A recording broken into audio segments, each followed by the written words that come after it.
So welcome to Physics 5429 and 9429. My name is Morten Hjorth-Jensen. I wanted to give you first a introduction to the layout and what has been the basic philosophy and what we can do and what we can achieve. And we will probably have a round here among ourselves on whom you are and what you're interested in, so that we can actually tailor this course to your needs and interests. So this course was originally designed as a self-study, which means that people would just come and say, hey, this is my master thesis, can you solve it for me? Or rather, can we make projects which are tailored to my thesis so that I can actually get started with the things I will have to do next fall, for instance? And we want to keep this kind of flexibility because people here come with many different needs. And obviously I have limitations. That means, and also not only limitations, but also my own interests, what I like to do. So there are things which I would present in the lectures, but that may not overlap with what you're interested in, okay? So that means that we want to keep this flexibility. You've probably seen the official university link. And there you have, if you just scroll down here, there is actually an English version. So if you look into this one, the semester page, you will find the schedule. And I guess that most of you are pretty familiar with the possibility to subscribe to these activities. That means that you get a message in case there are changes or whatever happens. There are things to be decided upon when we move into the end of the semester. So this is still open. That's the schedule.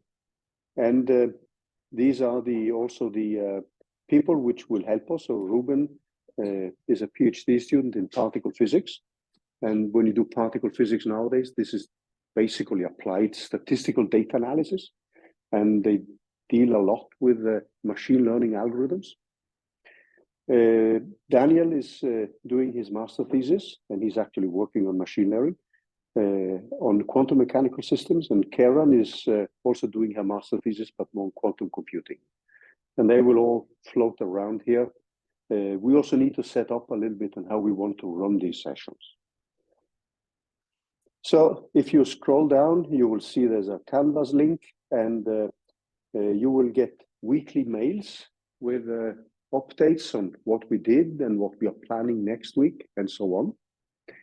For those of you who've taken Physics STK 3155 or 455, you're probably used to this weekly message setup. So I like to do that, and I will keep doing that. Everything is on GitHub. So you can clone the repository. So when you click on this link here, you get to this specific link here.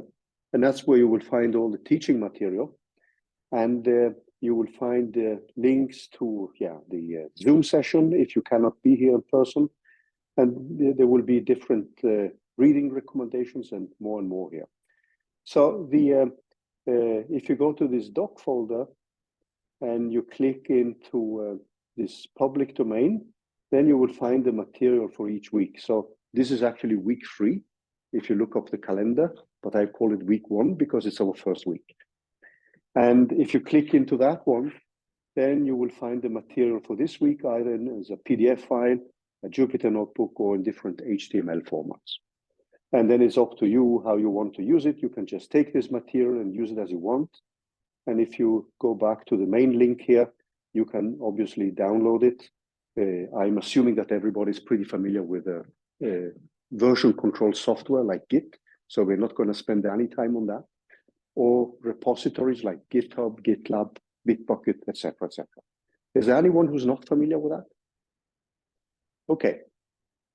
Basically, this is a kind of default background knowledge nowadays. So how many of you have taken a course in machine learning? Oh, that's basically everybody. So how many of you, I guess it's not any need to ask if somebody has not programmed in Python. I guess everybody's pretty familiar. So who has written a neural network code? This is excellent. So these are things which we will use a lot. And we will also need to discuss, which kind of paths we are going to take. So what I want to do after these very few words is that I wanted to present to you a possible setup, and then what kind of projects we can work on. And then what we can do after that is that you actually try to design, or you can also send me an email if you want to, about your specific interests. But we could have a quick round among ourselves here, and people could just say, I'm interested in this and this. And I would also like you to send me an email so that I can get an overview of what people are interested in, because then we can tailor the different projects according to your interests. So we still want to have this kind of flexibility, even if the group is getting larger. There is no exam here. There is still some information on the website which hasn't been updated properly. And you will also see that sometimes the official website is text in a mix of text in Norwegian and English. So this is something which I cannot control, unfortunately. But there is no exam, and we have only 2 projects. And the first project has a deadline on March 22. But probably for those of you who know me, we are pretty flexible with deadlines. So deadlines are for your planning. And the last one is June the 1st. And then the grade is based on these 2 projects, and 50% of the grade is based on that. And for those of you doing a PhD, it's only pass, not passed. But that means that you need an average of a B or better. That's the rule for those of you who are doing the PhD variant of the course. Any questions so far? Okay, so I'm just, yeah.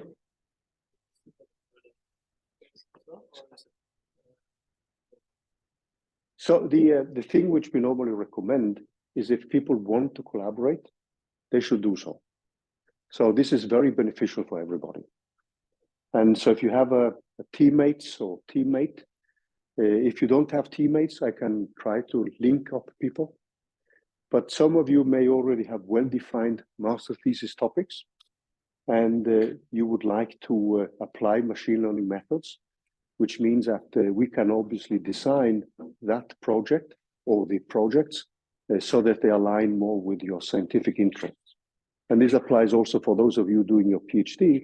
There may be some of you who already have a well-defined topic on machine learning related to your research. So these are things which we will try to accommodate. But I just wanted to present to you what I can offer. And then you can see whether this aligns with your interests or whether we will need to make a more special path for you. Okay?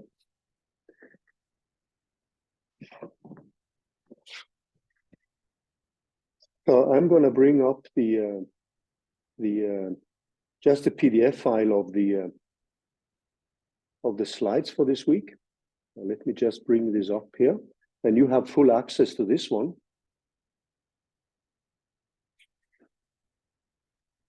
So what I wanted to give you first is a kind of presentation, and then I wanted to present to you different options.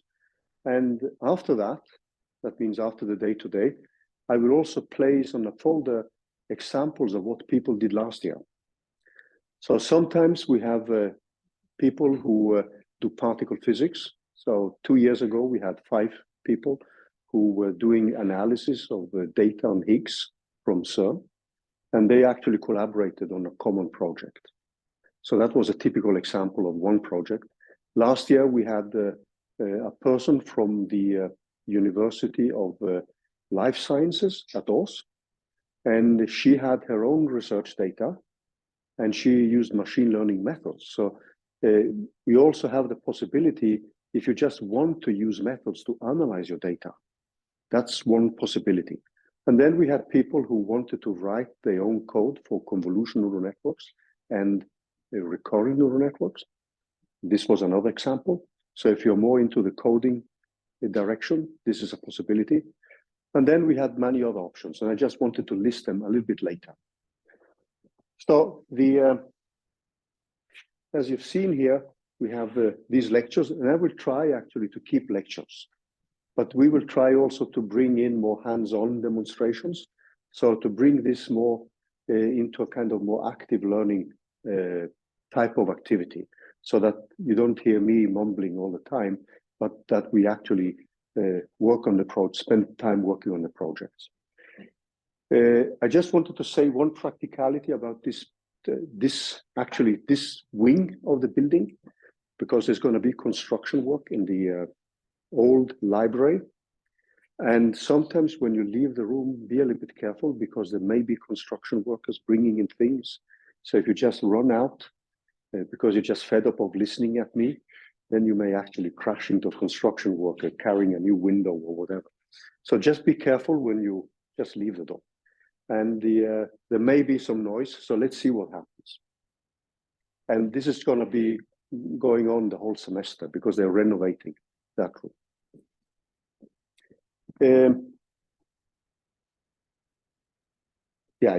These are just the same things which I said. These are the things which I am thinking of lecturing about. So this also reflects my own research interests.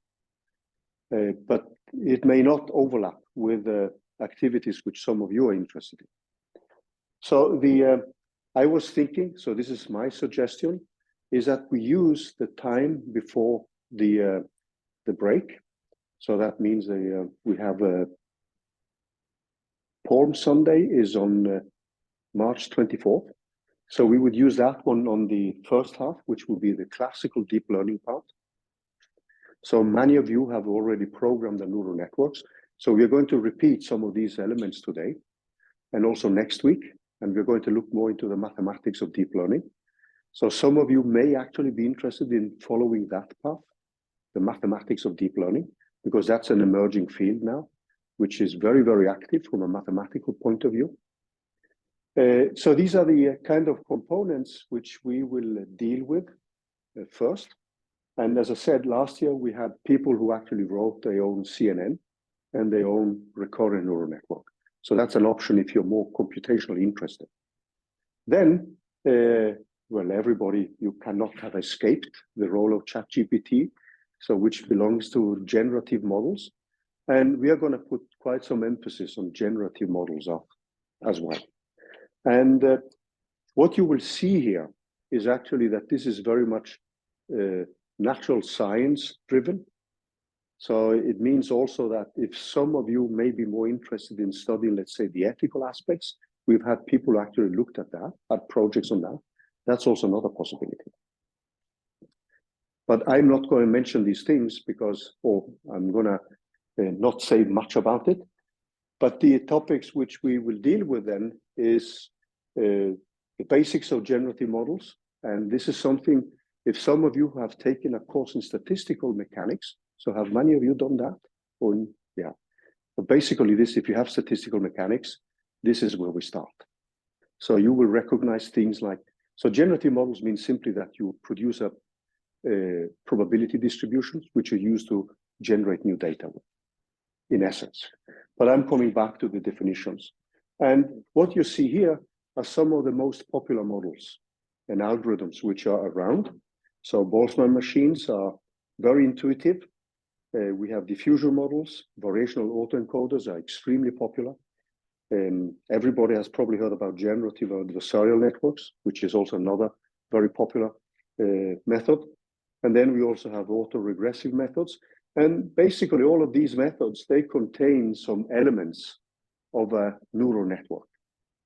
So if you are familiar with things like the backpropagation algorithm and these elements, this is normally what enters. If you look at generalized adversarial networks, these are just neural networks put together in one way or the other. So we're going to look at these methods. There's also a path which many of you may be interested in. It's normally called physics informed, but is also used in many, many other fields of physics. And I know that some of you are actually dealing with this topic in your master thesis or your PhDs. So this is also a path We will probably not say much about it, but we will have, for the first project, what I'm going to outline, I'm going to present examples of what you can do. There is clearly the possibility to actually already dive into more physics-informed machine learning. But the 1 and 2 are going to be the main topics which I will talk about. And the material you will find during the semester reflects 1 and 2 here. That's also because these are the things which I am interested in, and also the things I can say something about. Hopefully. Now, there is a field which we will not have the time to cover, and this will be more for self-study. Last year we had people who worked on Bayesian machine learning and Gaussian processes. This is a very hot field, and this is also another possibility. But you probably see that each one of these topics is actually a 1 semester course. So if you're interested in that path, this is fully possible, but then it would be more up to you to actually outline the project if that aligns with your thesis. I'm going to put examples on what can be done in that direction, but this defines an own research direction. And I know there are people who are interested in Bayesian statistics, but we will not have the time to cover that within the 15 weeks we have at our disposal.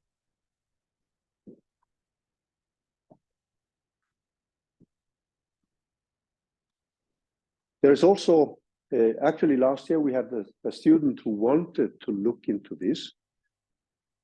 So if somebody is more into the high performance computing side, you know, what has made NVIDIA really the option for NVIDIA to boost as it has done recently is due to the developments in machine learning. And machine learning and GPU programming is really tightly interwoven. And there is a big scientific effort in what is normally called scientific machine learning, where you look at both hardware and software. This will be another part of self-study. And I know that many of you are taking this course, which is called IN4200, High Performance Computing. So this could also be an option. This would again be more a self-study direction, but we can always discuss these things when you work on the projects. But you would be more on your own. So I'm just mentioning possibilities here for you. But this is actually a very hot field. And if you look at this paper by Diana and her collaborators, I mean, it has lots of examples from many different fields in the natural sciences, where you look at how you can have dedicated hardware together with dedicated software.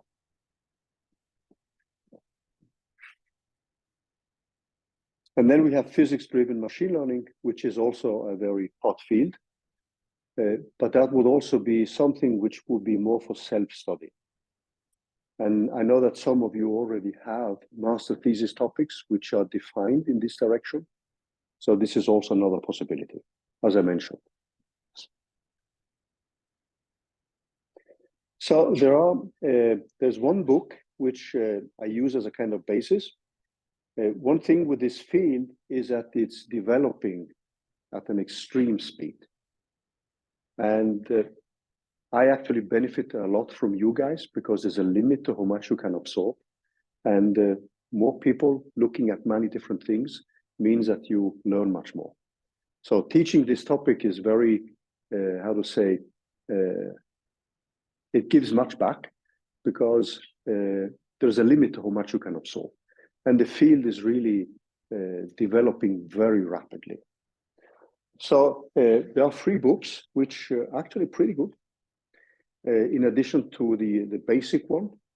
So in the reading assignments, I will link up. So the book by Goodfellow et al. Is something you can download for free every chapter. I see that one of you has already the book here. It's actually a pretty good book. Every chapter can be downloaded. And I will typically give reading recommendations from the different chapters. Now, one thing which is nice with some of these books, actually all these free books here, so you can actually click on the links and that will bring you directly to their either GitHub addresses or the links to the textbooks, is that you can download all the Jupyter notebooks. So there will be examples for all kinds of generative models on the market.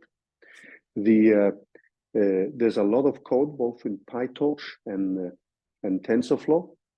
We will actually, this is something I wanted to ask you. How many of you have written programs using PyTorch? That's pretty good. So PyTorch is, well, it depends on your taste, but some people feel PyTorch actually is a better programming environment than what is provided by TensorFlow. But I will keep an open, an open attitude towards both of them.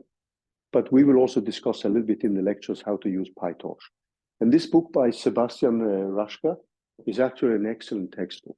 And it covers and has examples on generative models using PyTorch. And we will link to some of these chapters when it comes, when we need it. Any questions so far?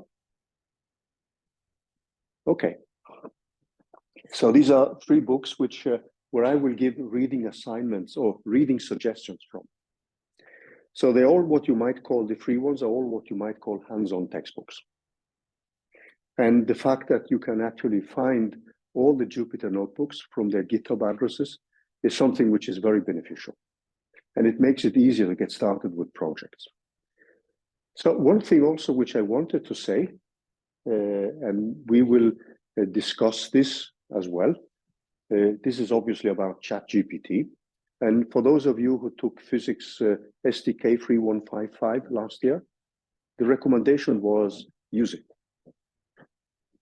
But use it with caution. And if you are in doubt on how to use it, we can discuss it. But the basic attitude is that when you're writing, so there are actually many people, when they write scientific reports, you can use ChatGPT to ask, what does this mean? How do I write, let's say, an introduction? What is a generative model? And then the way you would use it is the same way as you would discuss with people. So previously, when I still do that, when I write a scientific article, I actually read many articles. And writing the introduction, the way I do it is by hand, by reading other people's work. And then when I find some wordings, which I like, I adopt them.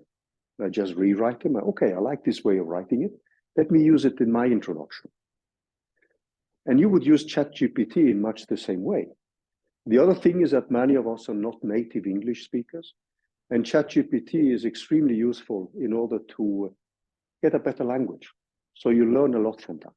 But when you use it, the way you should cite it when you write a report, what you can do then, suppose you write in ChatGPT, you ask, what is a generative model? And you've probably seen that every time you ask it, you get different questions, you get different answers. So what you can do then is just to make a log of the questions you ask ChatGPT, and then just link that to your report.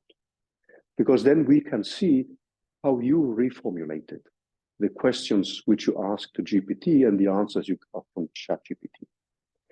So in a sense, ChatGPT is a fantastic tool, but you need to have a deeper understanding of what it means, what ChatGPT tells you. Because sometimes we actually had people who just write me an introduction about neural networks. And some of the things you could see were just rubbish. So you have to have a critical attitude to what comes out. And this is the same as when you're collaborating with people, you will ask each other, I mean, what does that mean? Or what is a generative model? What is a discriminative model, et cetera, et cetera. And then you would filter out what you want to write. And for people who cannot come to the university, or people who don't have access to other people they can ask, then ChatGPT is a resource like your bodies, okay? So feel free to use it. And if you are in doubt about what I should do or not, we can discuss it. Okay? Was that any questions so far? Okay.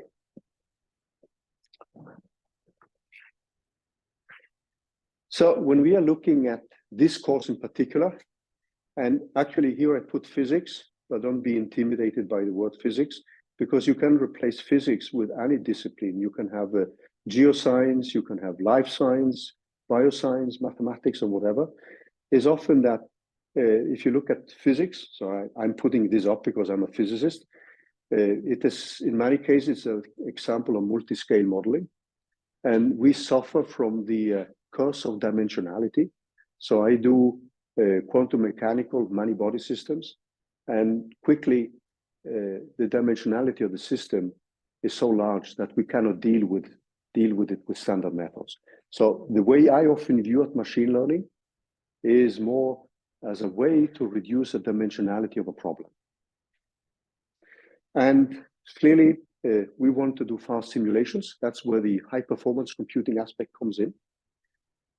Some people want to use machine learning for discovery. So when you look at these diagrams here, think of your own interests and why you want to attend this course. Because probably you will be in one or many of these. Some of you may be interested in Bayesian statistics, and then the uncertainty quantification may be the thing you want to emphasize. Other people may actually be interested in more the machine learning theory. So you can, my hope is that you will find in this course different points of view, of starting points, which overlap with your interests. And then you can decide whether you want to expand from that or stay within that specific slot. Okay?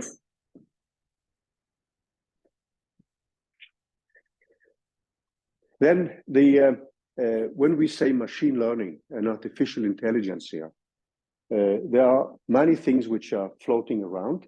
So when I say it, it's a collection of machine learning methods with an emphasis on statistical learning and data analysis. And the emphasis here, I mean, the topics which I will present will deal with deep learning methods.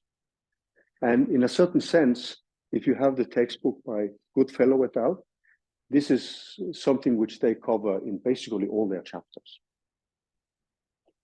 And but you will see statements like this, which I will just leave without any comments, and you can judge, or you can actually make your own opinion about what these things mean. Some of them are pretty, how to say, bold.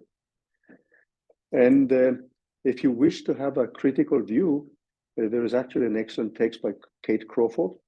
And also, we have, there is a researcher at the NTNU in Trondheim, Inga Strumke. I guess probably you've all seen the book which she has written. That's highly recommended, really. And if you wish something for a present for birthday or whatever, you can wish that book. That's an excellent book, actually.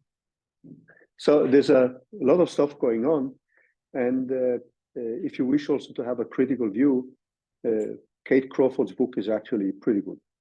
Kate Crawford is an Australian professor in sociology, but she's been on the board of Microsoft and looking at ethical aspects of machine learning. And she, I think, if you look her up, I mean, you will find her background pretty impressive. I did that, at least. Okay. These are things which many of you are familiar with. So we will deal both with supervised learning and unsupervised learning. So when we are moving into generative models, this will be very much directed towards unsupervised learning.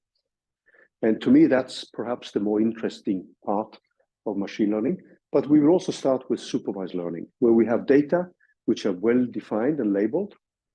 So if you think of big image libraries like ImageNet, have you heard about ImageNet? That contains millions and millions of images. There's a part there which has no machine learning at all, because the labeling of the images, whether they are cats, dogs, and whatever, they've been done by humans. And these humans are not very well paid. It's not much machine learning in the labeling. in supervised learning. And supervised learning is actually expensive. I won't say more about that because that quickly leads into political aspects and ethical aspects. And I will try to not say anything about those things during the lectures. The typical problems which we will cover are those which many of you have seen before: classification, regression, and clustering. These are things which many of you have heard of. We will discuss a specific form of clustering, which is more interesting for autoencoders, which is principal component analysis, which is actually not clustering, but it's a way to reduce the dimensionality. So we will use that to link it up with autoencoders, which then leads later to generative models like variational autoencoders, which are popular methods among generative models. So these are the typical categories which we will cover. You will probably see in the literature, you will see tons of, and many of you have already met many of these methods. So like the standard ensemble methods based on decision trees. These are typically, if you look at 5 here, this is something which I will call low-level machine learning, in the sense that we have plain linear algebra recipes, which are used to learn the optimal parameters. And many of these methods, you may actually rightly ask, where is the machine learning here? Our focus will mainly be on, or the kind of things which I will cover in the lectures will be on deep learning methods. And these are topics, as I said, which we will cover. And this will be more for self-study and Bayesian machine learning and statistics. We will also cover principal component analysis, but we will not say anything about reinforcement learning. Transfer learning is something which is pretty easy to implement, and we will come back to that. And I'm not going to say much about transformers either. So I will not have a focus on large language models. But if you're interested, there's nothing which hinders you to look at it. And actually, since we are going to cover recurrent neural networks, that's one of the basic algorithms for large language models. So you will have the basics there, but we are not going to, I'm not going to define a project, but if you are interested in that, feel free to suggest that as an alternative, okay? So there's a simple reason, because I have not done research on that. So the only thing I would be doing then is just to read from a textbook, and it would be much better that you just read it and practice yourself. So I wanted to say something before we move over to a short presentation of you guys and also possible projects which we can look at. So the generative modeling is actually broadly defined. It's seen as a branch of machine learning that involves training a model to produce a new data that is similar to a given data set. And the way you can view that is by looking at an image, which I took from one of these books, actually. So David Foster has a very nice introduction to what generative models are, if you're a little bit unfamiliar with it. And you can think of a generative model that you have some training data on horses, and you train, in essence, a probability distribution. And one of the simpler ones which we are going to meet, which many of you may have met in mathematics courses and physics courses, is the Boltzmann distribution. And that leads to a set of generative models, which are called Boltzmann machines. So what you would do then is actually to train a model and then generate new samples. So I actually do that when in my own research, because I solve quantum mechanical problems with neural networks and deep learning methods. And what I produce is the wave function of the system. The wave function squared is a probability distribution. And I can use that one to generate new data. So I train it to get the best possible energy of the system. And then I can use this wave function or probability distribution to calculate other observables. That's basically just one application of generative models. So in the sense that you have a model here, which generates a probability distribution trained on a specific data set, and then you use that one to generate new data. So probably many of you have used the DAL-E. Somebody who has not used it? Yeah, I see everybody's been using it. So that's a very popular software to generate images. And that's a typical example of these kind of generative models and applications of it. And then, so I'm going to skip some of the text here. What you have seen for those of you who have taken a standard machine learning course at university, is actually what we call discriminative models. So this is again taken from the textbook by David Foster. So you could now think of giving labels to images which now contain arts by Van Gogh. So you have a label 1. So this is a binary classification problem. So you have a label 1 if it's made by Van Gogh. And then you train a model which could be a convolutional neural network or neural network, or you could do logistic regression if you want to. And then you find a way to reproduce these images. And then you just give it a new image on some test data, which was not included in the training. And then you make a prediction, whether this is a Van Gogh or not. And then you get a specific training output, which could be like here, just as an example, 83%. So that's an example of what we normally call discriminative models. And these are the typical models which you have encountered in many courses on machine learning. So if you do typically a linear regression or logistic regression, this is what you have met. By the way, is my voice clear enough? Can you hear well in the back? Okay, cool. Yeah, I'm going to skip. And then there is an image here on the type of models which we are going to look at when it comes to generative models. So generative models are actually ideally what we should do. So if you think of the tasks when you're analyzing the data, you want to, one, make a prediction. So you want to find some function or probability which you can then use to make a prediction on data which was not included in the training. You also want to find correlations in the data set. You may be interested in understanding which features in your data are correlated and which are not, because then you can make an analysis and tell your friends that in this specific data set, it's the color of the horse which is important for the output of the prediction we are making. And then you find correlations in the data sets which are more important than other ones. That way, you get a deeper insight about the data. But then we are not happy with only that, because that is what is normally called traditional machine learning. We would also like to be able to quantify the errors or quantify the uncertainties in the model which we made. And in order to do that, we need a probability distribution. And that leads typically to error quantifications and also causality. So what is the probability of getting A given B? And that leads often into what's called Bayesian machine learning, but generative models have many of the same things. And the thing with generative models is that we normally split them into explicit densities. And this is actually the nasty part. Because if you have an explicit density, you need to calculate the normalization of the density. And if you think of Boltzmann machines, for those of you who have taken a course in statistical physics, there is something which is called the partition function. And the partition function is the ugly beast, which you don't want to calculate. So you will then see that there are approximate densities, and that leads to variational autoencoders, which we will discuss. Energy-based models like Boltzmann machines. We will also say something about diffusion models.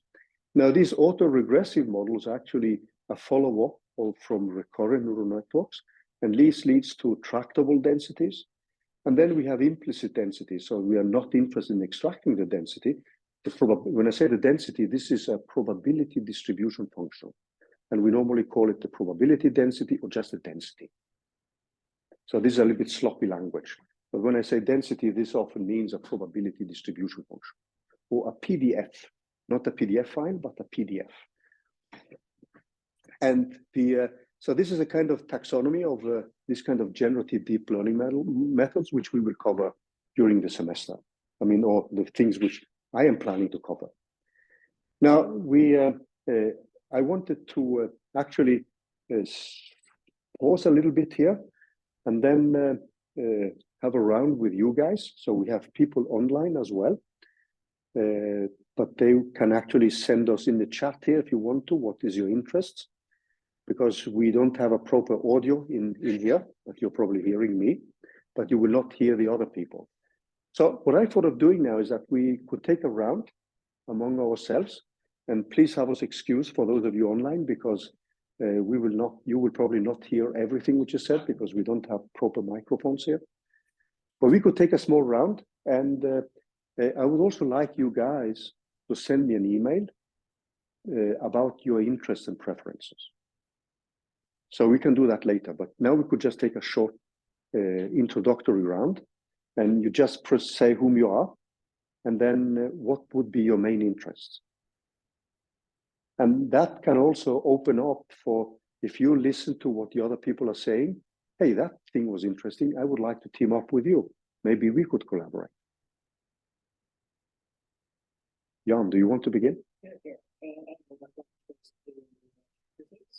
Competition science, and I'm now doing a PhD in computational neuroscience, along my history in schizophrenia. Cool. Hi, my name is August.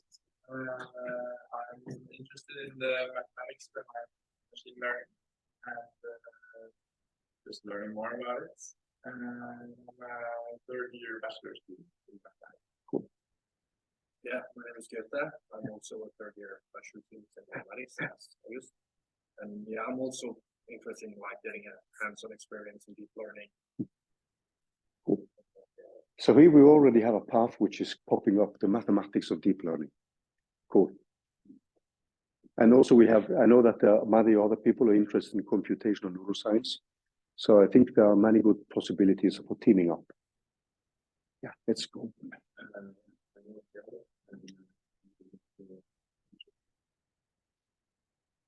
Cool. My name is Fredrik. I'm a student.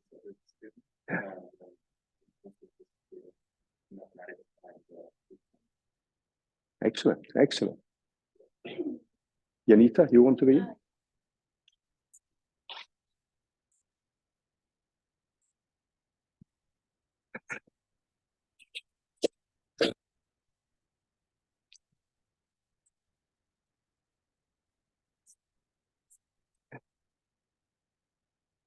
Have you, if you have already established the line of research for your master thesis, I mean, you could say something about that. If not, just leave it open, right? I guess that both of you have just started, so I guess you're just seeing the contours of the thesis, right? Yeah. So you can think of using this semester in a way to explore how could I use machine learning in my thesis. That's another. That's very many people do actually that. Yeah. Sarah. Yeah.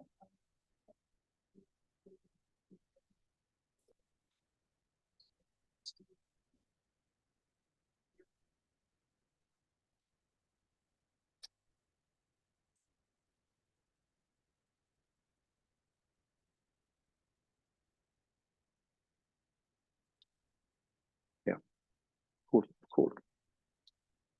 So the you see that we are a pretty diverse group here, and at least to me, it's important that we cherish this diversity.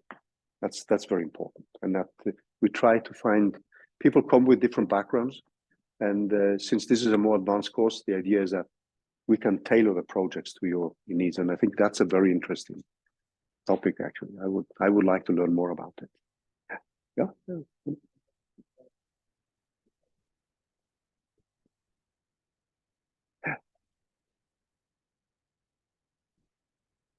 Yeah. Cool.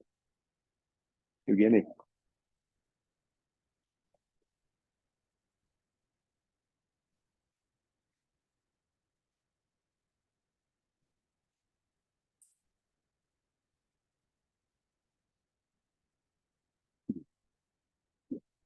We just continue. Yeah.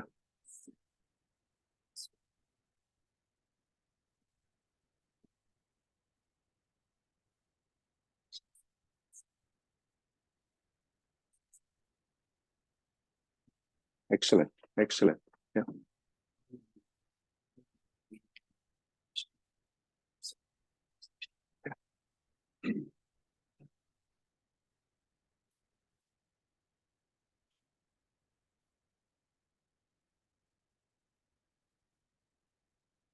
Cool, cool. Excellent. Yeah. Yeah, almost. I'm currently doing a master's on reinforcement learning for diploma robots. But now I'm here. I want to learn about other types of machine learning as well, or more about other types. So I'm pretty weak on reinforcement learning. I mean, the thing which I've read in textbooks. So you will be the expert. So I'm going to ping you guys. Yeah.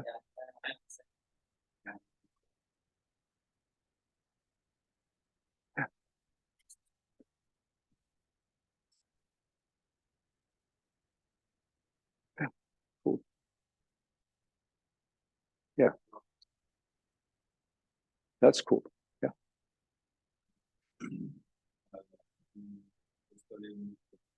Yeah.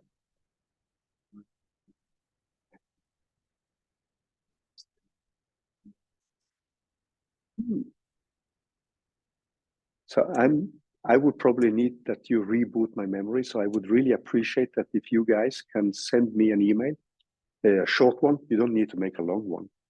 And then we can see if there are, I mean, you with 3 guys are already a natural group, as far as I can see.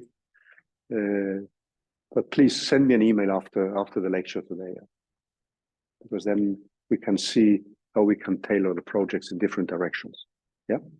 Yeah.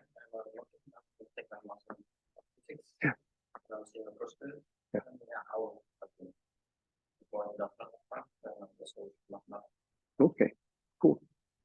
My name is Hjorth, and I'm a I'm the master's in hydrological modeling. I'm not on that field, but I'm back on that right now. So yeah, and I hope to apply some machinery in that field. So I guess my interests would be some maybe LSTMs, some neural networks, maybe some generative models in relation to tabular data and theories, and how to introduce and other ways to do reduction. Cool, cool. Excellent, excellent. Yeah. Nikolai, I'm from the physics and science. Not used to fields. Yeah.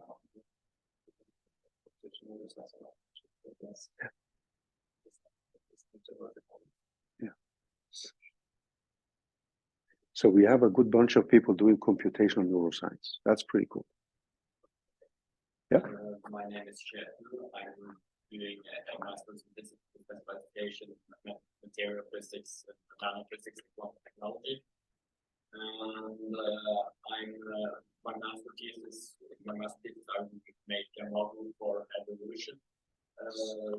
I'm hoping to use machine learning as a way the organisms can make decisions. Cool, cool. Roman. Yes, hi. My name is Roman. I'm a PhD candidate in geophysics, and I'm interested in electromagnetic data conversion and satellite image analysis. Okay, so that would be more CNNs and similar topics, right? Okay, so if you guys could just send me an email, I mean, with your interests, and for those of you online, we will not be able to hear what you say, but if you could just send me an email after the lecture about your own scientific interests, and then I will try to, when we meet next time, to have some suggestions. But after the break, what I want to do is to give you some examples of what we did last year. And then when we're done with that, we are going to move into a reminder and also look at the mathematics of neural networks. And we will also deal with that next week. And I will try to link that with the first project. If we follow this path, the first project will most likely be more about solving differential equations. where we can also bring in the kind of physics-informed machine learning quite quickly. Should we take a break, just stretch legs? So probably you have tons of questions. Feel free to discuss. I mean, we just stretch legs for, let's say, 15 minutes, and then we are back at 11:20, if that's okay with everybody. Okay.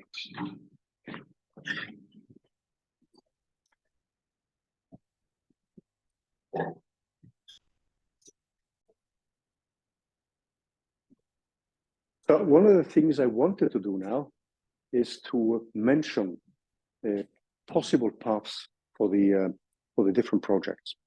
And the emphasis will be on what we did last year, because this year is different, so different people and different interests. But let me see if I can give you a kind of feeling of what can be done. So the one path which many people actually worked on last year was the solution of differential equations of ordinary differential equations plus PDEs. And this is something which you can do both with standard deep learning methods. When I say standard deep learning, I'm thinking of a neural network based methods, and with generative models. This means that if this is relevant, what you could do then is to actually write only one project. Because then you would take some differential equations, and then you would discuss them with, let's say, neural networks, and maybe somebody would like to look at the mathematics of solving differential equations with deep learning methods. And then the next project, or project 2, would then be solving the same equations, but now with generative models. Then it makes more sense to write one project. However, what I would like to see then is that you send me in some preliminary stuff by March 22nd. But then you will just have one project with a final deadline on June the 1st. Because then you would have a kind of red thread, which could be, let's say, the mathematics of using deep learning and generative models on solving differential equations. And then to me, it sounds more logical to just you have one project. Other people have just looked at solution of differential equations with deep learning methods and just wrote that project. And then after the break, after the Easter break, then they went and discussed other methods and then studied a totally different topic. So this is very much up to you and how you evolve as a group. Okay? So that's one of the possibilities. And if that is one of the possibilities, I'm actually going to rewrite that project for project 1. So I'm only going to present a project 1 first, but you can reshape them. In case it's natural to actually extend it into a big project. But this is one of the topics which are going to discuss. And this has often been combined with what is called physics-informed machine learning.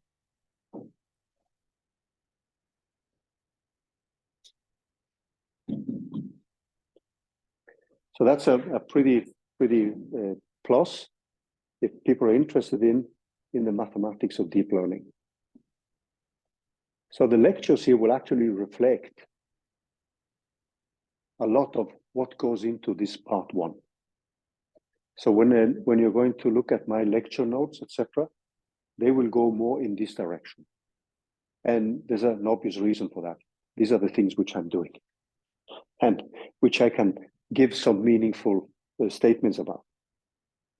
Plus mathematics of deep learning.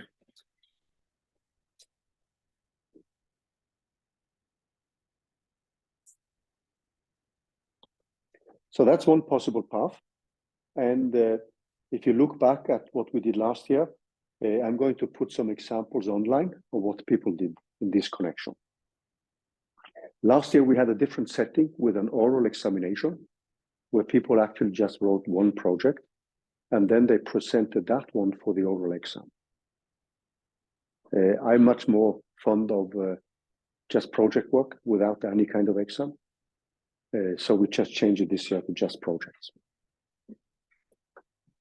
This gives you also much more flexibility because in case I know that many of you are doing your PhD, it's pretty common to actually go to conferences in, let's say, June and May, and you may be out of town. And then it's always a hassle in finding a time for the oral exam. Okay, so that will be one. The other one is more a high performance computing, HPC, plus writing code from scratch.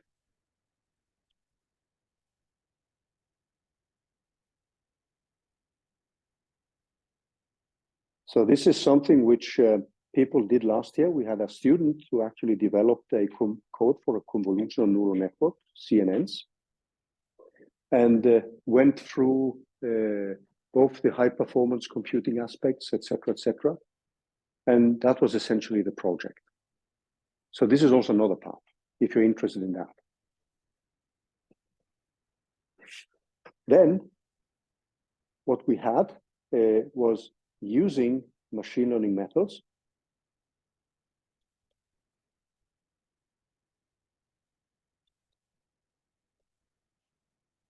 to analyze own data.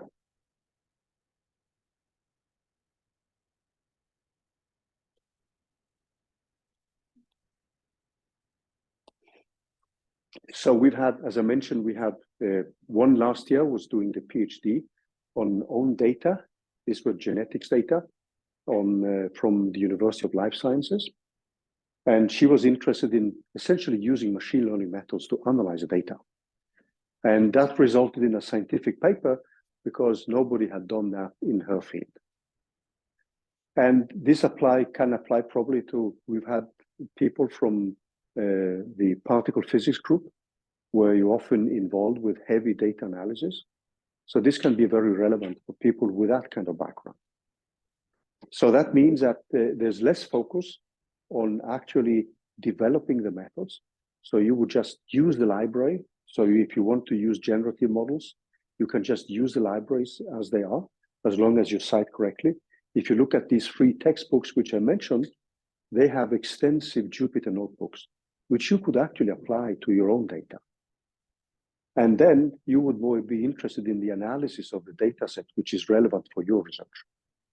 So that's another path. And feel free to explore that option if that is more interesting. Then the fourth path which we have is we had people last year who wanted to explore Bayesian statistics, and I'm just going to write that as Gaussian processes.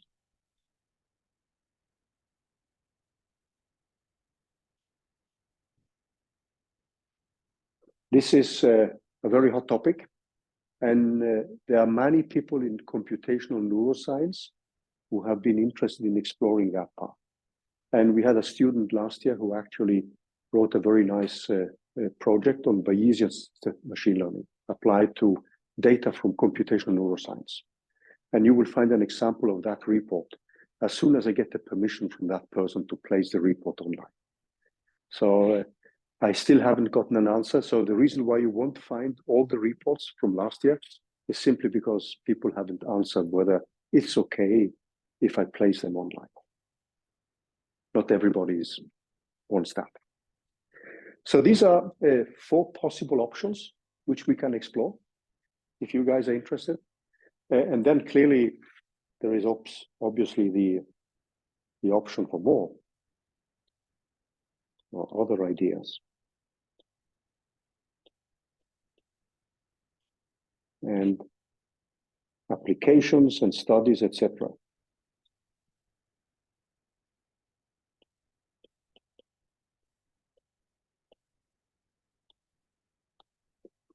So as I said, we are a very heterogeneous group, as you've seen.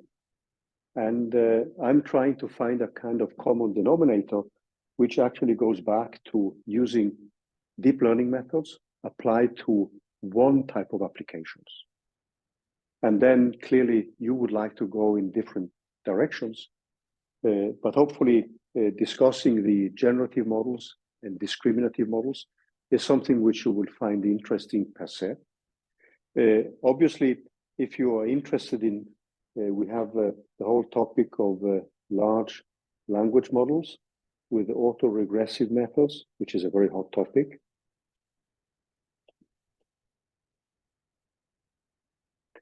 So one of the things we had last year was actually, when I'm writing RNN, this is recurrent neural networks, which have been very popular in natural language studies. And one of the students last year actually wrote parts of a code for a recurrent neural network, but with applications to the solution of differential equations. But this is something which can obviously be extended to language analysis. And it forms often the basis for many of the large language models. So keep one thing in mind, that the kind of analysis we can make is obviously not an extensive one. And that's simply because we don't have the computational resources. So there is a big difference when you look at Google's DeepMind project. That is a project which only its wage budget, that means wages, paying people, was in 2022, $1.2 billion US, the annual wage budget. And then you have to add the high performance computing expenses, access to supercomputing, and the electricity bills. So there is a town in Oregon, like we have these people up in Stange who offered all the electricity to TikTok. And suddenly they discover they have no electricity left. This happened with a city in Oregon, which offered to Google the possibility to build a high-performance computing site. And that swallowed 80% of the electricity consumption of the local town. And they suddenly had to buy electricity from other places. So the kind of resources which we have at our disposal obviously are limited. So keep that in mind. So we will more focus on the algorithms and the applications of the algorithms, but we cannot run the kind of huge, massive trainings of data, which, let's say, Google's DeepMind project can do. But we do have access to machine learning nodes at the University of Oslo, so which you can use here. So if you search online, machine learning nodes, University of Oslo, these are nodes which you can actually use. So you get access to and you can use them. And I would recommend using them. Obviously, many of you have pretty good laptops where you can run many calculations, but there will always be a limit to how big calculations we can run. So just keep that in mind. And here, one of the side projects is obviously, if you look at the part 2, the high performance computing aspect, if this is something you're interested in, this is an obvious path for a project. Any questions so far?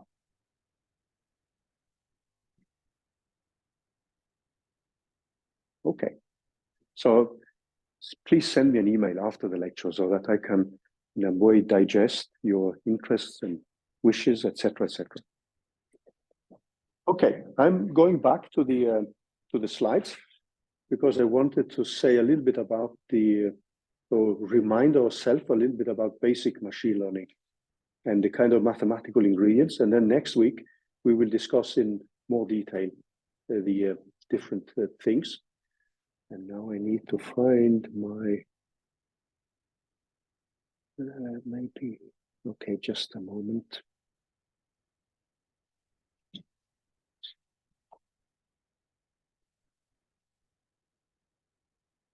It seems I took away the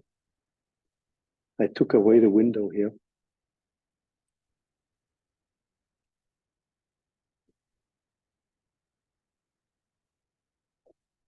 Okay.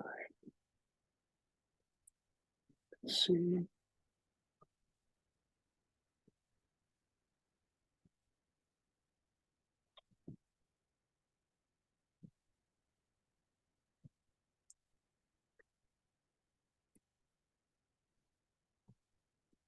So what I want to do now, just to quickly remind you of some of the basic ingredients. And the typical ingredients which we have is a data set. And for some of you, this may sound a little bit boring, but I just wanted to have everybody on at the same level when we now move into a reminder about neural networks. So we have the data set, and that could be some kind of observable quantity. And then we have a model, which is a function of a set of parameters. This could be alpha or whatever we want to call them. I'm going to call them theta later. And it could be a probability distribution or just a simple function which reproduces the data.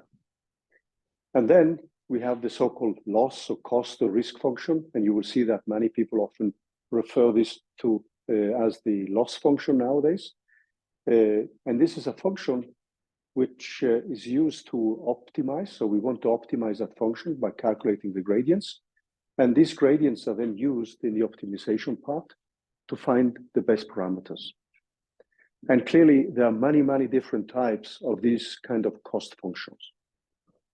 And we want to minimize that one. And as you probably heard when I was teaching FYS-SDK, this is the part where you can get many, many new friends. And these are friends which will cite you, because the optimization part is the delicate part, as we know. And that's where there's a lot of mathematics research going on. And this brings up, again, another sub-direction for those of you who are more mathematically interested to actually study different optimization methods. That's in itself a very, very interesting topic. So you can go off on as many tangents as you want.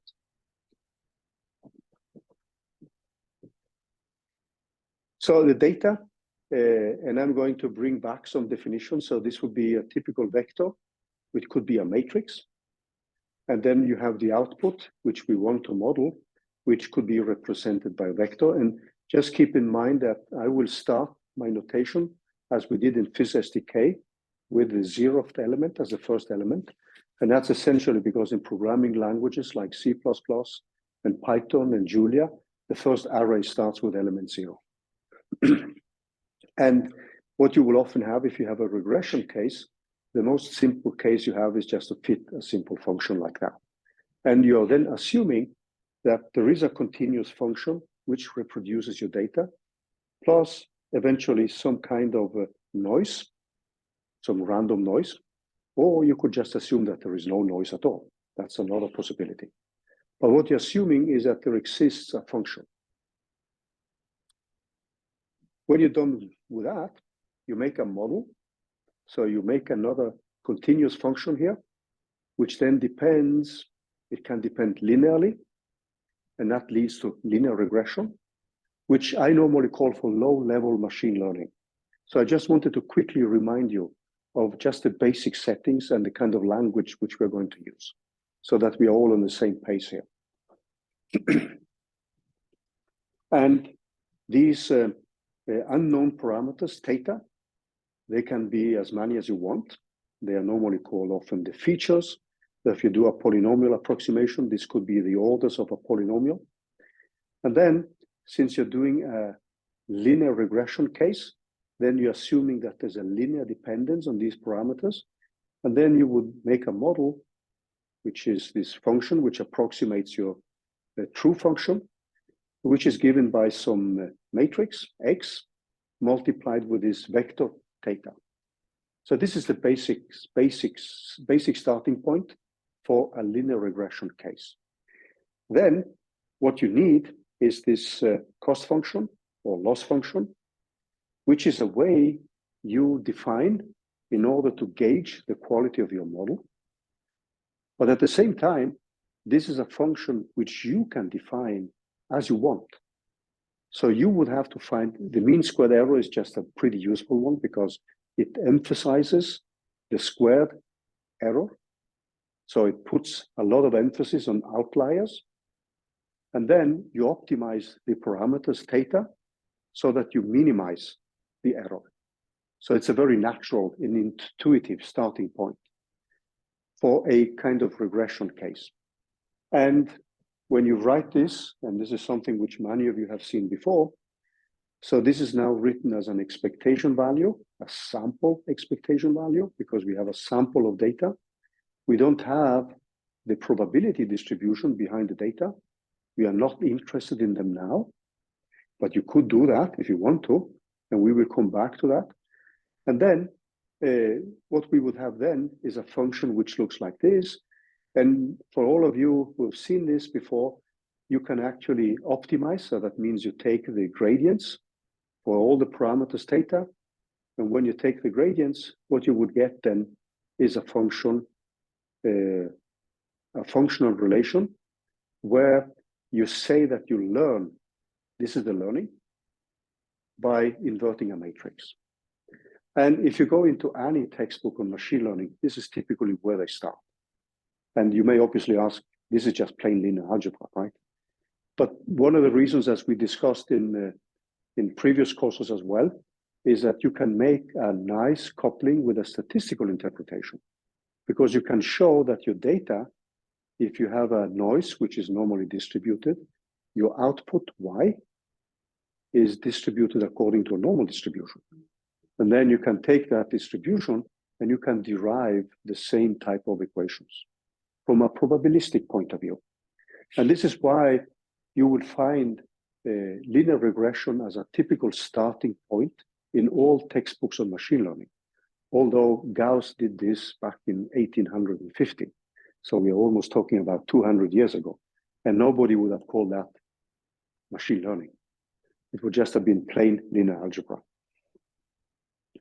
Okay, so the other case, which many of you have seen before, you can make this a little bit more complicated. We can actually, I'm just putting up some notations here. We can actually make this a little bit more complicated, and you can rewrite this in terms of a norm 2 vector, where the norm 2 is defined here. And then you can add an additional parameter, which is called the hyperparameter. And this leads to ridge regression if you have a norm 2 squared.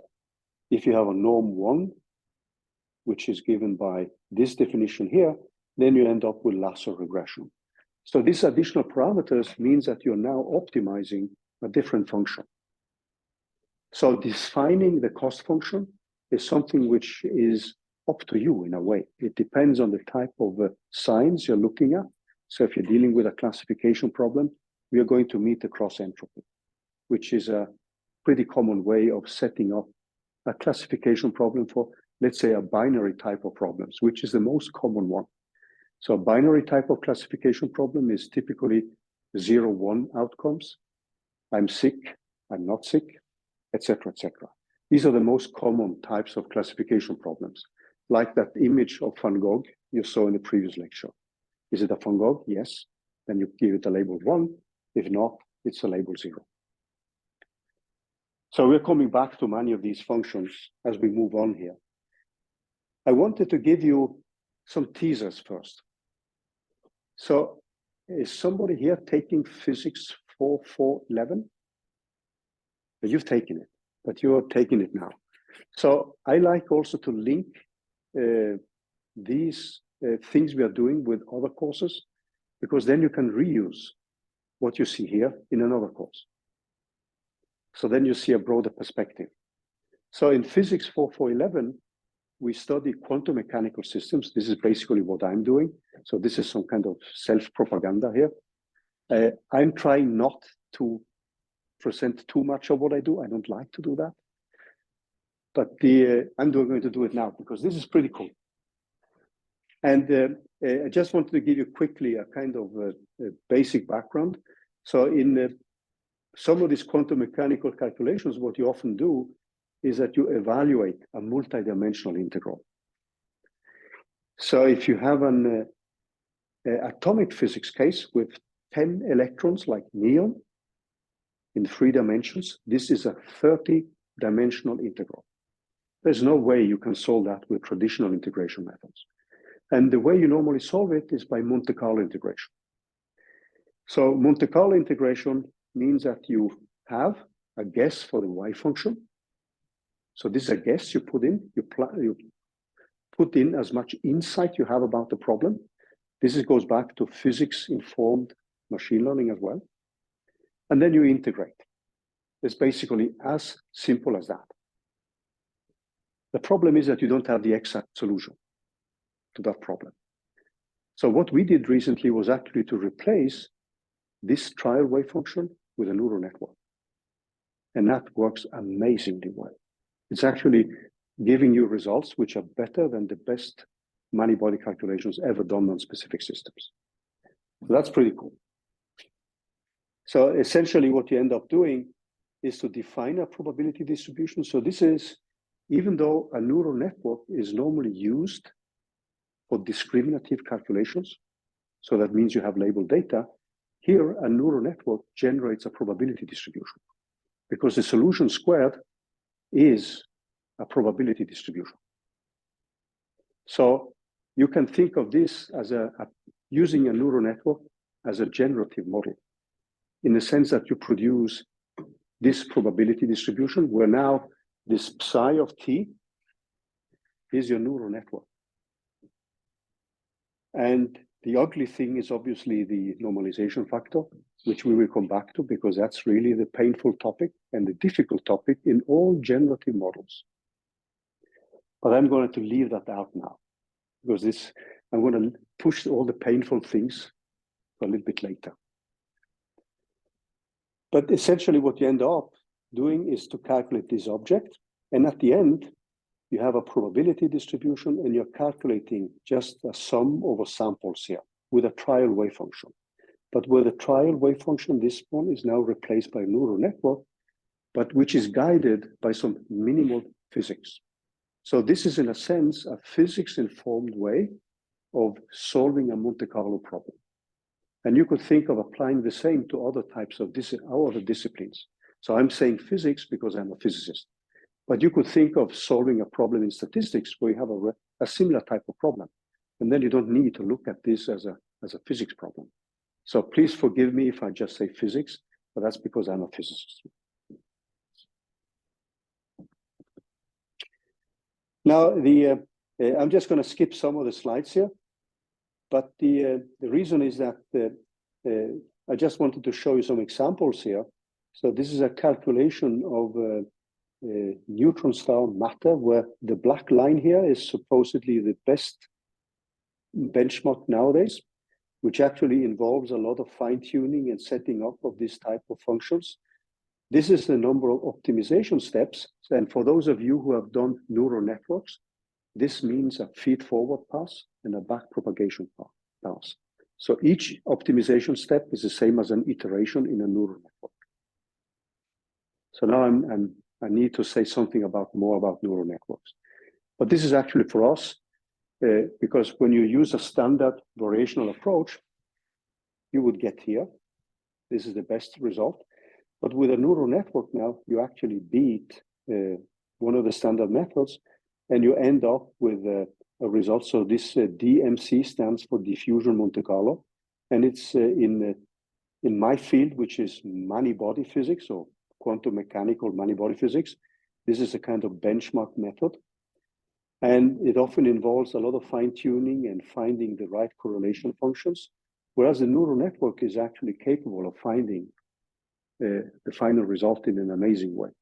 Now, the problem with a neural network is that it has tons of parameters. So here we had 5 hidden layers with 100 neurons in each layer. And that means that you had 14 particles in 3 dimensions. So that means 14 times 3 input nodes to just produce 1 output. So it's a lot of parameters to train. But still, the network is able to find the best solution. And then you can use this solution to actually make a deeper analysis of what this solution actually means. So this is just one example on how you can use neural networks for problems which people felt, why should I use that? I have so many fancy methods where you develop the mathematics over hundreds. Actually, in my field, we're talking of 100 years of mathematical developments. And often when you're dealing with some of these methods, it takes a lot of time to actually find these answers for the wave function. And when you have it, you often need to calculate derivatives, and this has normally been done by hand. It hasn't been automatized, like with automatic differentiation. And that could often take half a year to produce a new trial wave function and then run it and test it. The neural network took us just some few weeks of development, and then we can easily change the setup of the network and try out different interactions, etc., etc. So this is a possibility to actually explore physics, for me, in an unprecedented way. So this is one of the many, many applications. Obviously, what you see in the literature nowadays are things which are more connected with large language models. But we are going more to look into the mathematics of these methods with applications of natural science topics.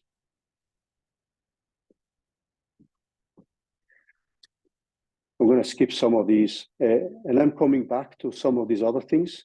The only thing I wanted to say about the Boltzmann machine is actually that this is an example of a calculation where now the probability you use so a Boltzmann machine is a generative model. And you start with a Boltzmann distribution. And for those of you who have seen this before, there is normally a temperature in here, but this is put to 1. So that means that you have a function here, which now depends on parameters of a neural network. So if I go back a little bit, I'm going to show you the network. So you will have a visible layer. This is the input. And then you have a hidden layer. So these machines can actually be stacked. You can make them deeper. In a full Boltzmann machine, there was also connection between the different nodes in the same layers, but this often makes it more difficult to train. So a Boltzmann machine is the simplest case of a generative model. And this is one of the cases we are going to start with after the Easter break. And the network now contains some parameters here. For those of you who have taken machine learning, these are normally called biases. And then we have a bias here for the hidden layers. And then we have a weight which connects the hidden layer with the visible layer. So this is the standard layout of a Boltzmann machine. And if you now look at the Boltzmann machine, so what you have is a visible bias. It's a hidden bias. So you can have as many hidden nodes as you want. Often the number of input nodes is connected with the system you're looking at. So if you have 2 particles in 2 dimensions, you have 4 coordinates, x1, y1, x2, and y2. And then you have 4 input nodes. But then you can have as many hidden nodes as you want. And you would then train a network in the same way as you train a standard neural network. But now you have a probability distribution which you train on a specific cost function. The cost function, if you do quantum mechanics, is the minimization, is the energy of the system. But that's not the same as this. This is called an energy-based model because the parameters you train are in the function E. The full normalization constant is actually the nasty thing. And we are coming back to some of the mathematics and how to deal with that. So for those of you who have a background in physics or statistics, some of these things may actually be familiar. And this E is called the energy. And it's of a configuration. We have a pair of X values and H values. And you can choose the way you make the model. So you can have a binary model. So that means that X takes values like 0 and 1. So if you're dealing with a classification case where you have 0 and 1s, this could be a way to implement it. So that would be a binary Boltzmann machine. So it's the energy of the function which you're training in a neural network. But then you need to have a function which you optimize with respect to this probability distribution. And you can have a Gaussian binary if you want X to be a continuous variable and H to be a discrete variable. And then you train the B's, the A's, and then the weights. You can put in some additional parameters in order to scale the system so it's dimensionless. That's possible. You can just leave it out.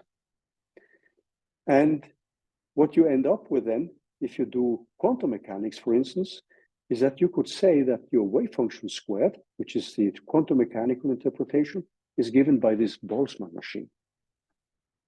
Then the quantity you would optimize is actually the energy of the system. So this is the gradients you need to calculate.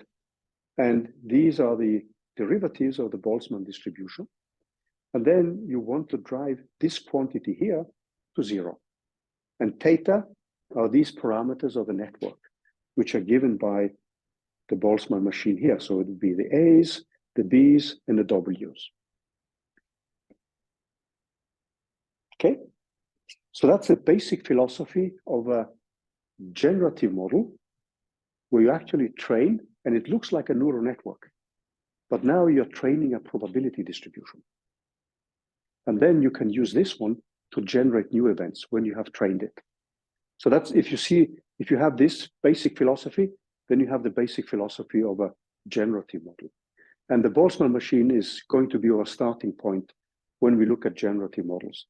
And it was actually very popular in imaging back in 2010, 2011, which is normally seen as a turning point for what we call the deep learning revolution, when actually these methods really took off. And they took off for many reasons. One is obviously the development in high performance computing. And the other one is clearly the deeper mathematical understanding of deep learning methods. And then we know what has happened in just this 13 years, just been an explosion. And let me just switch off that one. So this is just an example on how you would use it. I'm going to skip some of the slides here. I just wanted to bring up, so in the slides here, we will continue with some of this next week as well. So next week, when I also have the input from you, we are going to look at the mathematics of a neural network. And you can take a look at the slides here because there are some things which I will repeat, both mathematical notation I'm going to use, and also the way we're going to label vectors. These are things which are common for many of you, outer products, etc., etc. These are things which we will need again and again and again. Because at the end, for many practical implementations are actually basic linear algebra operations. And for a neural network, this just ends up in what we normally call affine transformations, which in essence are just matrix-matrix and matrix vector multiplications. And to run these efficiently is actually a big issue. So there are some things here which I just put in for the sake of completeness. I hope you don't get offended if you see things which look too trivial, but take a look at these things because we are going to start next week. You will find some at the end here, some of the basics of our neural networks. And this is where we will start. And I'm going to link this with the outline of the first projects. So you will also get an email a little bit later this week with practicalities, etc., etc. So don't hesitate to ask questions. I hope the outline sounds okay. Feel free to come with feedback continuously. Don't hesitate. Any questions? Okay, let's take a break then. Okay, guys. See you next time.